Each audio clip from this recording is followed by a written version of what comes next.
Welcome back. I'm Uday Pratap Singh. You're joining us on Newsx. Our big focus this hour. Tamil Nadu Chief Minister M.K. Stalin has hosted the first meeting of his Joint Action Committee on Delimitation in Chennai. A resolution has been passed demanding any changes to parliamentary constituencies be a fair and an open process. Three Chief Ministers of opposition ruled states, Revanth Reddy, Pinarayi Vijayan and Bhagwant Mann, attended this meeting. D.K. Shivkumar represented the Karnataka government, but Mamata Banerjee and TMC were missing, while Stalin has been in a tussle with the central government over language and delimitation. The Chennai meeting has clearly put the DMK chief as the glue in a post-Lok Sabha disintegrated opposition. So as M.K. Stalin's take claim to be the leader of our opposition, well, if that's true, will all opposition parties support Stalin's bid? With the Congress losing crucial states after Lok Sabha and Kejriwal losing Delhi too, is Stalin the safest bet to rally the opposition together? Sumit Peer, political commentator, is joining us live. Anurag Naidu, political analyst, is live with us. Manasvi Thapar, political analyst, is also joining us live. C. Rajashekharan, advocate, is also excuse me, with us live on the broadcast. Let me make a start with you first. Sumit Peer, do you believe that this meeting was just ostensibly for the delimitation issue, or could it be seen as a larger bid by Stalin to now be the pivot of the opposition alliance? For having me on your show. You know, if you look at the sequence of events, don't look at this meeting. There are a couple of things. Mr. Stalin is desperately trying to start something which is a north-south divide, something which is a east-west divide kind of a thing. He's trying to, first he had problems with that, Hindi Devanagari alphabet. Then he had problems with the education policy introduction of the third language. Now, on an imaginary scale, he's trying, there will be a delimitation. 8 states will be cut, and the southern states will have to pay the penalty of being civilized, having been more progressive, and we are being able to control the population. Well, if you go by Mr. Amit Shah, he said there is no way that any of the southern states is going to lose even one seat. Now, if you look at all these efforts, what Mr. Stalin is trying to do, he's somewhere trying to become a de facto leader of the opposition, which is okay, and he might have political ambitions, that's fine. But my problem is when you are trying to create these divisions and divides within the country when none exist, because the rupee thing could not gather much mass. Then introduction of the third language could not get much mass. Look, when you are talking of the new education policy, when none of the states had problem with the third language, why didn't Mr. Stalin have the problems? Now you are aware of what Mr. Stalin has said about Sanatan Dharma and Hinduism and all. And we know Mr. Stalin's wife is a devout Hindu. She goes and visits temples every day. That's all in the open media.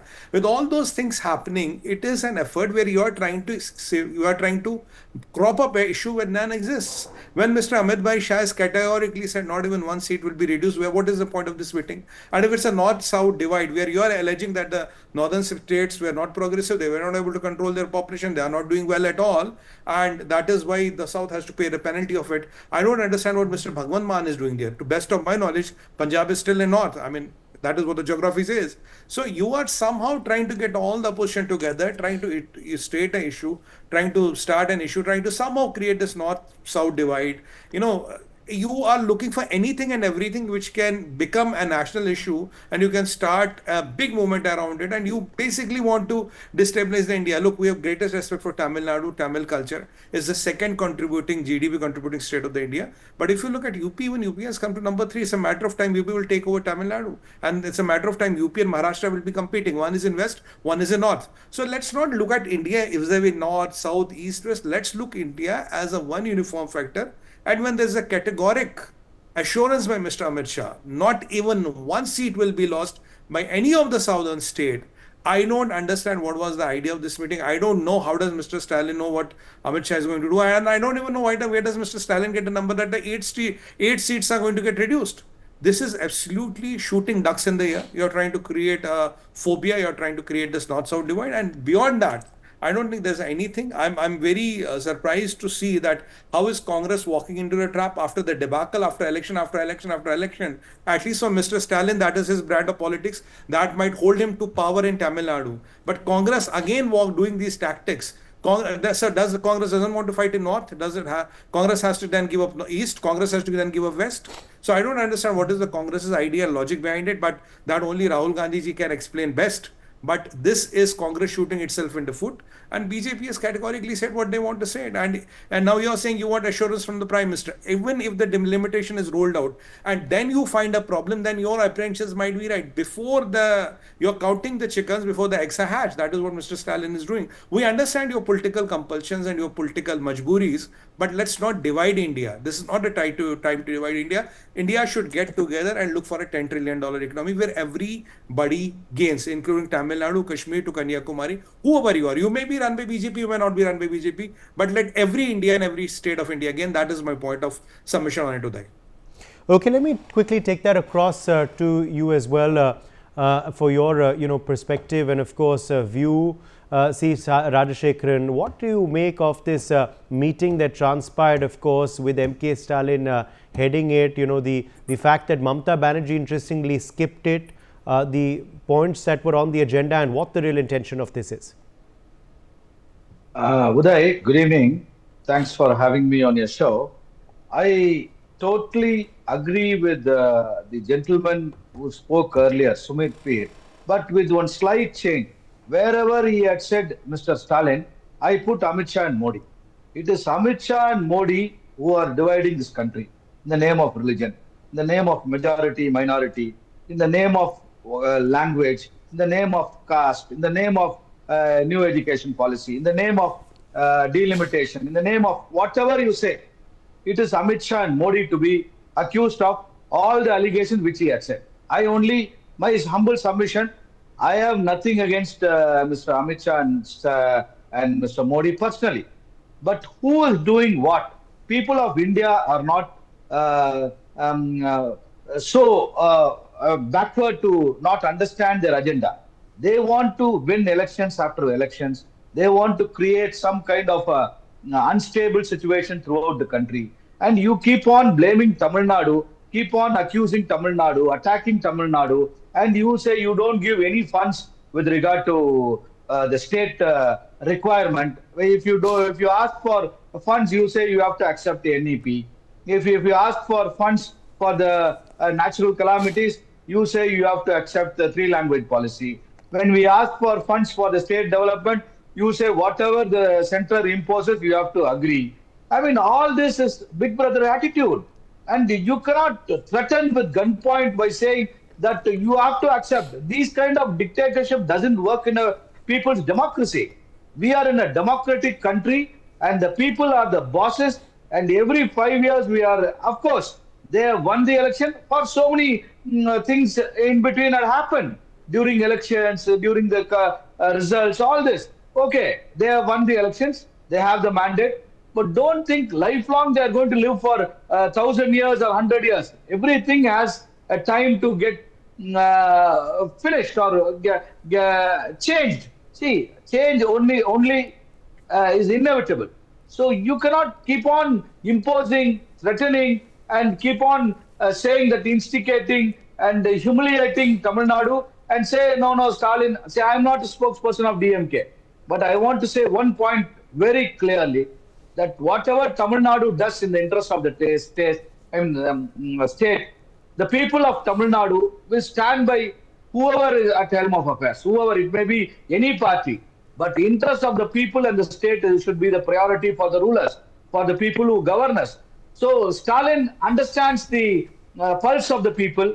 He only reciprocates the pulse of the people, and he has organized this meeting because we are obedient citizens as far as Tamil Nadu, southern states. I'm not trying to divide the state as north or south, east, or that is not my cup of tea at all. I mean, the BJP, which is insinuating all these things, BJP, which is floating theories all around the social media, saying that Tamil Nadu is doing this, South is doing this. Nobody is saying we are India. We are all Indians. We are patriotic Indians more than anybody who is on the panel saying that we are more patriotic. We are 1% above their patriotism, and we are proud Tamils, proud Kannadas, proud Malayalis, proud Telugu, proud South Indians. Likewise, how the North Indians say, we are proud North Indians.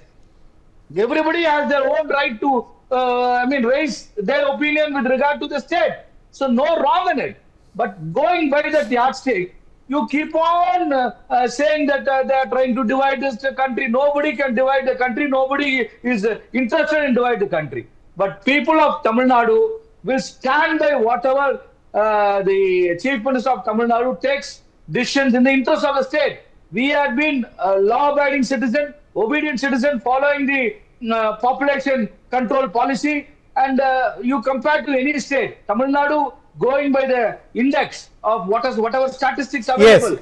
we are the number one, top of the other compared to other states, paying taxes, following the rules, following the whatever the central Okay, I think government Anurag says. Naidu wants to Everything- respond to you. Anurag Naidu, you can respond to Mr. Rajshekhar and also Anurag Naidu. How do you see this meeting? What was on the agenda and this resolution as well that's been tabled by these opposition ruled state chief ministers? Thank you for having me on the show, Uday. I think the agenda is what we see on the screen. The agenda is what, when the media was invited and there was a nice 5-star buffet, a newfound love in the form of Mr. Stalin leading the New India Alliance, which is also an anti-Sanatan alliance officially.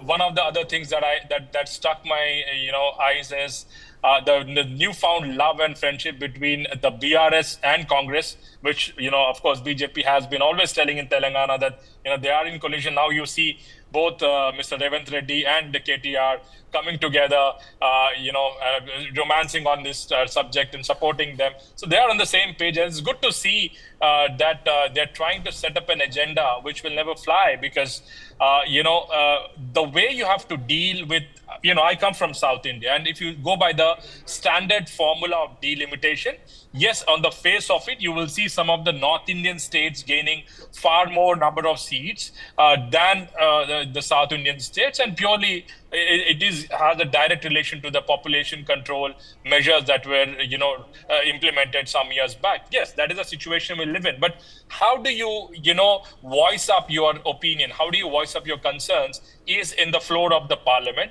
is by representing to the right officers in Delhi. You don't start off, with a protest. You don't start off with an agitation. You don't start off directly opposition. You only do this kind of things when you want to gain some media presence and to set a political narrative for your own benefit. And that is exactly what is happening in Tamil Nadu. Now, if you really want to have a discussion, brainstorming, roundtable, you had an option of having it in Delhi. You had an option of having it, a non-party meeting on this with the right parliamentarians who are the right policy makers in this context. But you chose Tamil Nadu because they are trying to incubate Tamil Nadu as a bedrock of Hindi and South versus North divide. And if you actually see this, it has really backfired. I really don't know who's advising it, but eventually it is benefiting the BJP because if you ask even a kid in Tamil Nadu, they'll tell you that BJP is the principal opposition party in Tamil Nadu by the face of it. If you ask anyone who is opposition, DMK might have numbers, but the real opposition is Mr. Adam Halai. And I think, and eventually he has not shied away from, any narrative that DMK is trying to build. He's facing up, he's taking up to the chin of it and is fighting it out. And, you can see it everywhere. I mean, people do believe in the leadership of Annamalai and the transformation BJP is bringing. It is an ideological shift that BJP wants to take, and that is clearly evident. Now, what Mr. Amit Shah, there's a fear, like Sumit also mentioned. It's a good point. Now, when Amit Shah ji says, okay, the South is not going to lose, and that gives them a jittery because, that's where their entire narrative looks like falling flat. So when they come into the parliament, they say on the floor of the parliament, Home Minister makes a statement, the South is not going to lose. It is going to be a very rational rollout of delimitation. Where do you get a narrative? You have to go to people with your narrative of what development you have done in India. And that is exactly what they don't want to do. And that is exactly what is making them nervous, that the faster the Home Minister comes out, clarifies. In this case, even before the discussion in the parliament, Amit Shah ji has made a statement. And that is where they're getting nervous because then they lose the big narrative which probably can help them in going into the state elections, which is going to come very soon. Now, these are the things. Otherwise, you see the location, the choice of leaders, and Stalin being portrayed as the leader of the newfound India Alliance, anti-Sanatan Alliance. I think this has got a message to do. I think this is for whole of India to read a message and to understand what really is happening in the opposition. As simple as that. I think for me, it is a clear case. It's black and white. Manasvi Thapar, is this an attempt at objecting to delimitation, or this is an attempt at a power game within the opposition? What is on the real agenda? What do we make of the inclusions, the exclusions, the optics? What is your take, Manasvi Thapar? I think one thing which I understand is delimitation is the requirement of the time. We need delimitation. There's no two way about it. The other thing which I want to also understand is that delimitation has to be done very scientifically, very in a very important manner, wherein you take all the political parties together and then decide where the delimitation has to be done. So I don't want the delimitation should be in a way that we penalize states which have been implementing population control since 1980s. So they should not be penalized, and there has to be an ecosystem wherein, if you look at apart from population, the contribution of GDP between Uttar Pradesh and Tamil Nadu, specifically if I talk, is 14.9 and 14.8 respectively. So they have been contributing to the GDP equally, and look at the number of Lok Sabha seats and look at the number of population. So what will happen if we go by the population method? So there would be a horde between the states and the political parties to have larger number of populations to get more number of Lok Sabha seats. So that is not in favor of our country. So we have to counter that. A state which has a larger population and there has been no population control schemes in the last couple of years, or they have not done, and they are benefiting out of delimitation, is going to be a wrong trend. You have to make a collective effort of bringing all political parties. I feel that somewhere down the lines, the efforts of DMK should have had been replaced by BJP. BJP should have been the political party which should have called the all-party meets and should have discussed this. There should have been a white paper wherein delimitation is not about BJP's delimitation or delimitation of people in power. It's about India's delimitation and how do we see our country in the next 20 years, next 50 years, how do we want to take it ahead? It has to be above political lines. It has to be delimitation. It should not.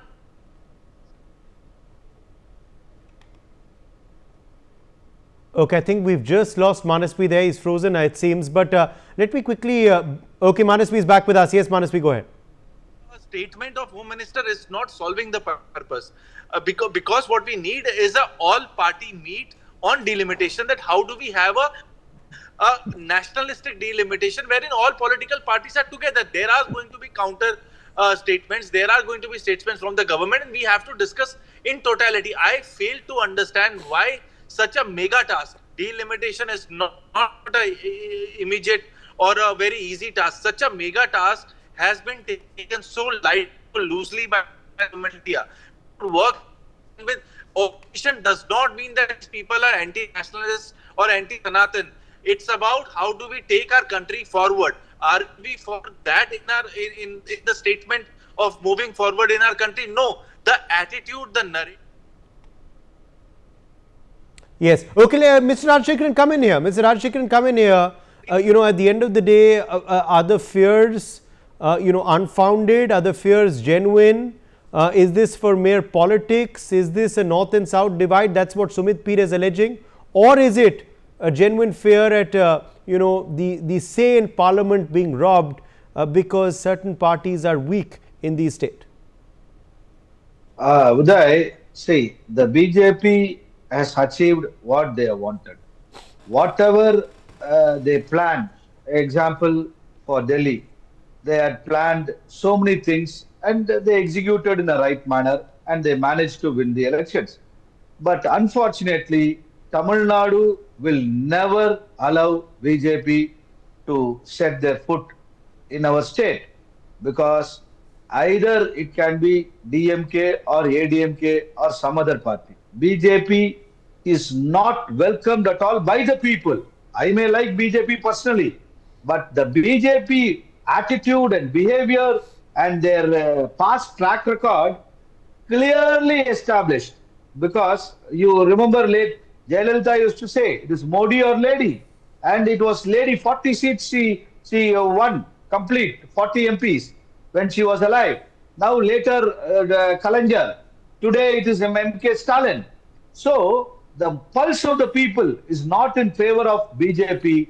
And again, they are taking all kinds of wrong moves when it comes to Tamil Nadu, especially South India too. Because I could see the Chief Minister Kerala, Chief Minister Telangana, and other Chief Ministers and Karnataka, Mr. DK, all these people are together. This is not North and South divide. It is the wrong steps taken by BJP towards the southern states for so many political reasons, for their benefits. But it boomerangs. Every now and then, the mistakes they commit is definitely not acceptable by the people. They only want BJP to be away from us. So this move will also go against BJP. Delimitation will not be allowed to be implemented at any cost by all the states, like-minded states. Even the BRS has come together, and definitely all the opposition will join hands. And BJP's move is going to boomerang for them in the future days to come. It is pure politics. It has nothing to do with development. It has nothing to do with the good governance. It has nothing to do with the people's welfare. It is purely politics, and politics is the only agenda of BJP. It is not the welfare of the people at all. Uday, can I come in?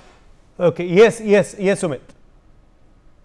Couple of points. Look, we have the greatest of respect for the people of Tamil Nadu and the Tamil culture, and it's one of the epicenters of Hindu Dharma and Sanatan Dharma. We have all greatest of respect for that. But some politicians in Tamil Nadu especially think they are the custodians of all Tamil pride, history, culture, and they tend to forget. In Modi government, there are two cabinet ministers in the Cabinet Committee of Security, two important ministries. Dr. Ajay Shankar, External Affairs, who doesn't know him, and Nirmala Sitharamanji. They are again proud Tamilians who are representing not state, they're representing the country in the most two critical ministries, right? So that's point number one. Point number two, if Mr. Stalin is so much bothered about the southern states and their problems and all, you don't have the chief minister, you don't have Chandrababu Naidu turning up, right? And you have Mr. Bhagwant Mann coming. That's point number one. Point number three is, why don't you organize such a meetings with Kerala, with Karnataka for Kaveri water sharing, for other disputes on the water, which are prevalent in South India for so long? You never organize such a meeting. Point number four, delimitation. Amit Shah ji announced categorically, all the southern states will not even lose one seat. Where is the number of 8 seats coming from? Point number 9, there will be a discussion, there will be a deliberation. No, nothing is going to be written in Delhi and you're going to accept it. So when all discussion and deliberation will happen, you will have all the right time to do it. Before discussion, deliberation or anything, how are you presuming and making an issue out of it?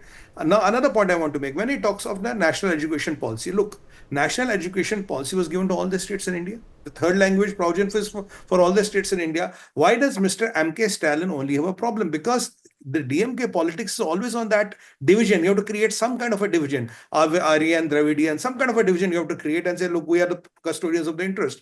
But when Mr. Stalin, can he answer me one thing? With due respect, sir, Mr. Stalin, when Sengol was installed in the parliament by Modi ji, Sengol is a part of Tamil culture, Tamil pride, and we all love it. We all bout it. Sir, as a devout Hindu, as a devout Tamilian, why did DMK and you choose to boycott that? Wasn't that a part of Tamil culture, Tamil pride, and Tamil civilizational ethos? When this optics on the it was optics.